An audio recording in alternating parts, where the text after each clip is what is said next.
Porque o que você observa mentalmente, agora fazendo paralelo, o que eu observo na minha contemplação, na minha visualização criativa, eu movimento energia sim.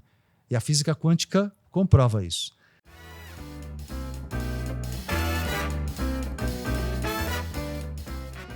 Espiritualidade branca. Existe isso? Como é que você... Existe a chamada... Vê se é isso que você está perguntando. Porque existe uma versão, existe a espiritualidade da luz, digamos, e existe muita espiritualidade das trevas. É nesse sentido que você fala? Talvez sim. Porque existe isso e existe uma linha específica chamada Grande Fraternidade Branca, que isso é específico da teosofia, né? Que é uma linha de estudo do ocultismo, a chamada teosofia. Mas quando a gente fala assim do lado luz e do lado trevas, existe, porque espiritualidade envolve também manipulação de energia. E a gente manipula energia, qualquer ser humano, sabendo ou não disso. Eu acho que a física quântica ela vem trazendo esse referencial científico. Não digo que ela comprova a espiritualidade. A física quântica não comprova a espiritualidade. Mas quando a gente faz uma analogia, a física quântica dá indícios cada vez maiores de que o caminho da espiritualidade sempre teve certo. E uma das coisas, um conceito primário assim, da física quântica, é mostrar pela teoria das cordas, por exemplo, que lá no final das contas, tudo o que existe no universo é só energia. Como é que é a teoria das cordas? A teoria das cordas é uma teoria da ciência, científico, né? Não é espiritual, é científico. E mostra... Eu lembro quando eu era moleque, na escola, eu aprendi, imagina, 40 anos atrás, né? Eu fui aprender, ou mais até, que o átomo era a menor partícula que existia. Hoje a ciência ela já quebrou o átomo em partículas cada vez menores até chegar num filamento energético, que é como se fosse uma pequena corda. Sei. Então a teoria das cordas, basicamente, Niso, fala que tudo é energético. E tem um experimento da física quântica que ele é muitíssimo interessante para nós na espiritualidade. E ele se tornou muito conhecido, talvez você já tenha ouvido falar na Fenda, o exemplo, ou não? Não, nunca ouvi falar. Que é o seguinte, eles fizeram um experimento laboratorial da física quântica e eles conseguiram observar que uma partícula de um elétron ele mudava de forma. Vou falar de um jeito simples, eu também não sou físico, eu vou simplificar. Mas num dado momento, o filamento energético, quando ele era observado por um microscópio, um supermicroscópio, ele mudava de forma. E isso chocou a ciência há décadas atrás, não tem nem tanto tempo assim, porque o que eles deduziram disso? Que a observação interfere na energia. Isso está provado cientificamente. Ou seja, aquilo que é só uma energia vira partícula. Isso quer dizer, o termo que eles usam na ciência é colapso. Então, é uma energia, um filamento energético, quando é observado, ele muda de forma e vira uma partícula. O que isso quer dizer? Só pelo fato de ser observado? Só de ser observado. Quer dizer, ele sabe que está sendo visto. Exato. Como se a gente estivesse fazendo um comportamento, uma dança, uma coisa. Opa, quando você vê que alguém está te vendo, você... Opa, peraí.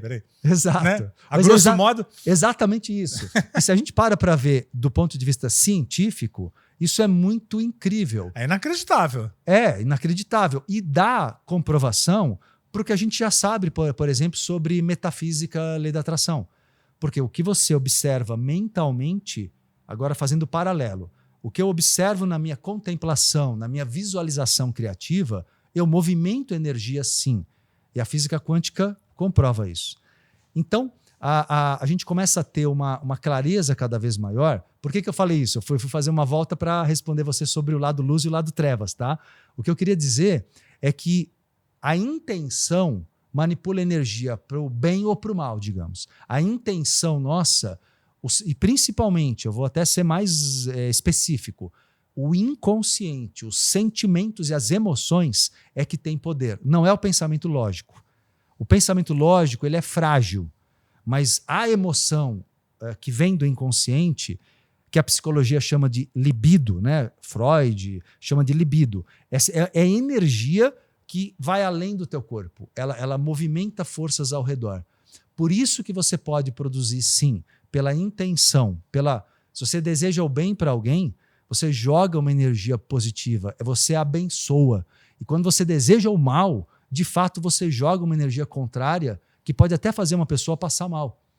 Ela pega uma carga energética e isso, observando essas teorias científicas que eu estou colocando, a gente vê que cada vez mais a ciência e a espiritualidade vão se encontrando.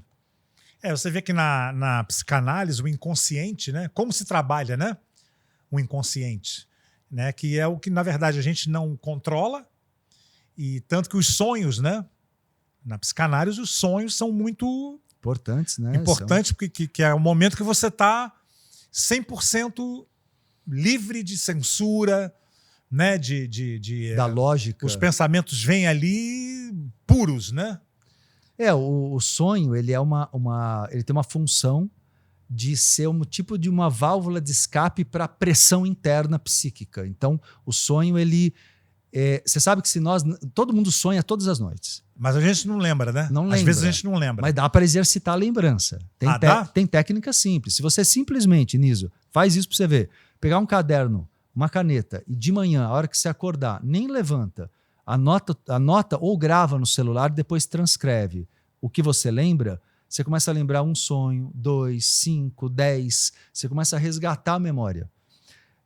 E aí tem uma coisa interessante na espiritualidade, porque existe sonho, que é psicológico, que é uma catarse de emoções trancadas. Então, o que é o sonho? Ele é uma válvula de escape. Se você não sonhasse, você ficaria doente muito facilmente. Qualquer pessoa.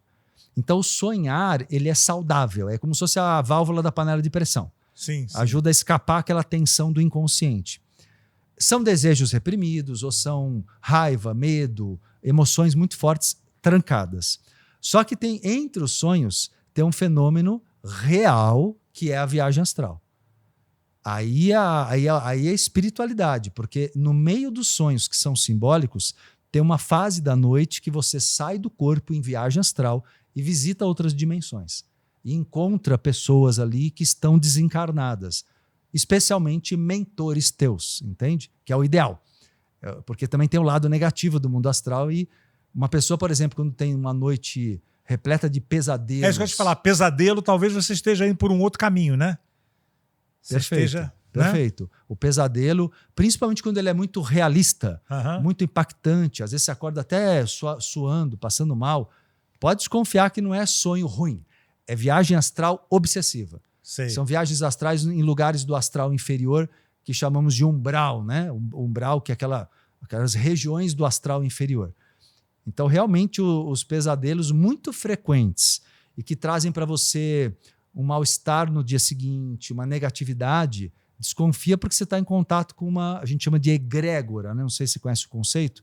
Não conheço. Egrégora é uma palavra que soma a união de energias que envolve um grupo de pessoas. Por exemplo, vocês têm uma egrégora nesse estúdio, que é focada no propósito de vocês, passar conhecimento. Tem lugares que você chega e você sente, né? Aquele determinado grupo ali, você sente uma energia pode ser esquisita, né? Ruim, exatamente, e pode ser boa também. Sim, quer dizer, egrégora não é um conceito só negativo, né? Mas fala sobre essa soma de forças. E quando você vai para o umbral, aí você está numa egrégora pesadíssima. Ali é muito negativo.